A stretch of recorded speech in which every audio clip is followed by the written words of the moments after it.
दोस्तों अभी हाल ही में रिपब्लिकन सेनेटर लिंडसे ग्रैहम ने एक बहुत बड़ा बयान दिया है।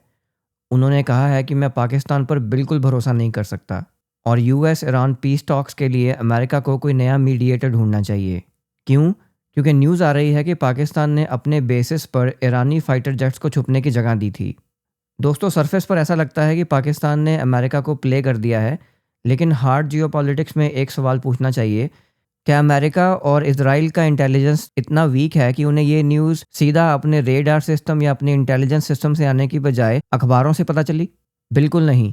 असली गेम कुछ और है। अगर आप इसकी टाइमिंग देखिए तो प्रेसिडेंट ट्रंप चाइना के साथ बड़े ट्रेड टॉक्स करने वाले हैं। यूएस और ईरान वॉर के कारण चाइना एक बहुत भयंकर एनर्जी और सप्लाई चेन क्राइसिस से गुजर रहा है। अगर चाइना इस वॉर को लंबा खींचने के लिए अमेरिका पर सवाल उठाता है, तो अमेरिका के पास अब एक रेडीमेड बहाना है। वो कह सकते हैं कि हम क्या करें, हमारा मीडिएटर पाकिस्तानी डबल गेम खेल रहा है। अब इसका सीधा डिडक्शन ये है कि अमेरिका बिना किसी फुल स्केल वॉर के इस पीस प्रोसेस को सिर्फ लंबा खींचना चाहता है ताकि चाइना को इकोनॉमिक डैमेज और बढ़े। ये Pakistan is playing the US का नैरेटिव कोई इंटेलिजेंस फेलियर नहीं है, बल्कि ये अमेरिकन ड्रामा हो सकता है जिसमें पाकिस्तान पूरी तरह उनके साथ शामिल हो।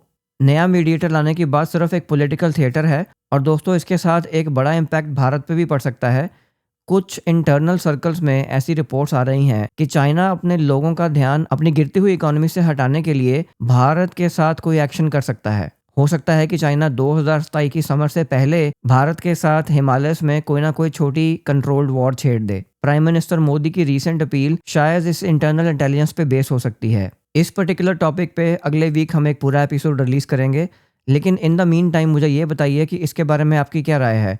क्या चाइना अमेरिका की इस चाल को समझ पाएगा और क्या चाइना भारत के साथ पंगा लेगा? कमेंट्स में अपनी राय और अपना एनालिसिस ज़रूर बताइए। जय हिंद, वंदे मातरम।